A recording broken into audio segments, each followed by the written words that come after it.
Bonjour à tous, voilà un nouveau tutoriel qui va concerner l'utilisation des salons vocaux. Donc les salons vocaux, comme on l'a déjà dit, c'est ceux qui ont un petit haut-parleur représenté à gauche de leur nom. Pour rentrer dedans et pouvoir commencer à dialoguer avec les autres, il me suffit de faire clic gauche sur le salon en question.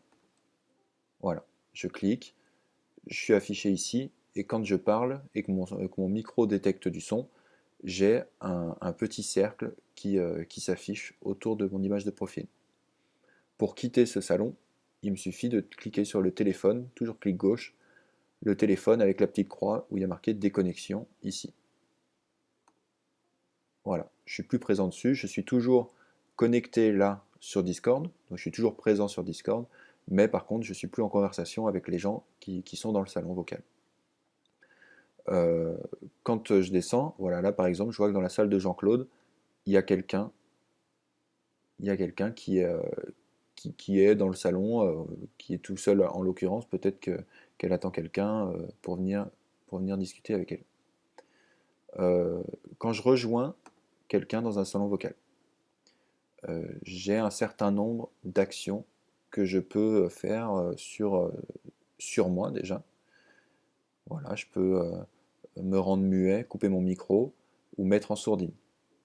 Ces actions-là, on les retrouve ici aussi, à côté du nom, couper le micro. Si j'appuie là-dessus, les gens, je serai toujours avec eux, j'entendrai toujours ce qu'ils diront, mais on n'entendra plus ce que moi je dis. Il faudra que je rappuie sur le bouton pour qu'on entende. Il y a une petite icône qui s'affiche là avec marqué qu'on est muté. Pour mettre en sourdine, c'est-à-dire que là, on pourra continuer à parler, mais on n'entendra plus ce que les autres diront. Et on pourra plus continuer à parler, autant pour moi, parce que ça coupe automatiquement les deux.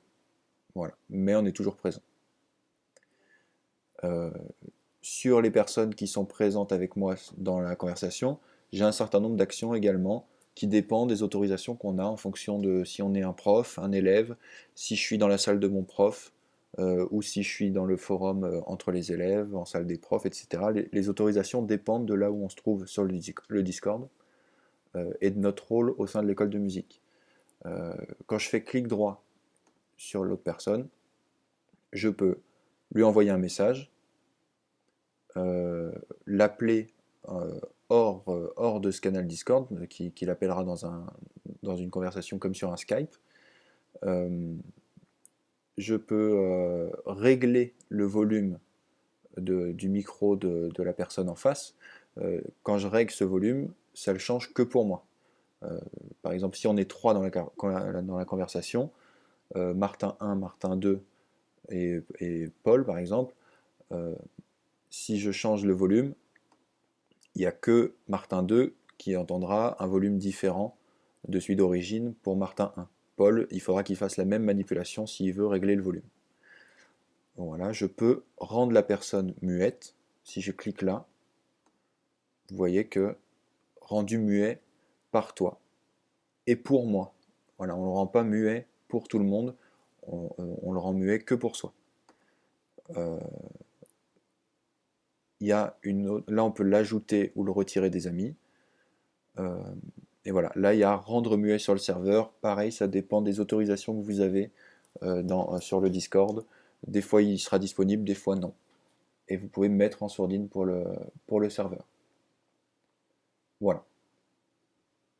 Euh, enfin, dernière petite chose pour les salons vocaux, vous pouvez partager votre écran en cliquant ici si vous voulez que l'autre voit ce qui est affiché à votre écran. Donc pour montrer Discord, c'est pas très utile, mais quand je clique dessus, là, j'ai le choix de quel écran je veux partager. Donc moi, j'ai que Discord d'ouvert, mais si j'avais un logiciel d'édition de partition, par exemple, il serait disponible ici, et je pourrais montrer ma partition, ou une vidéo YouTube sur Google, voilà, on peut montrer quoi que ce soit en stream directement aux autres.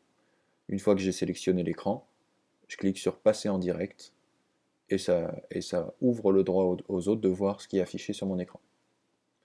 Voilà, il me semble que c'est à peu près tout pour les salons vocaux. On se retrouve dans un prochain tutoriel. À bientôt.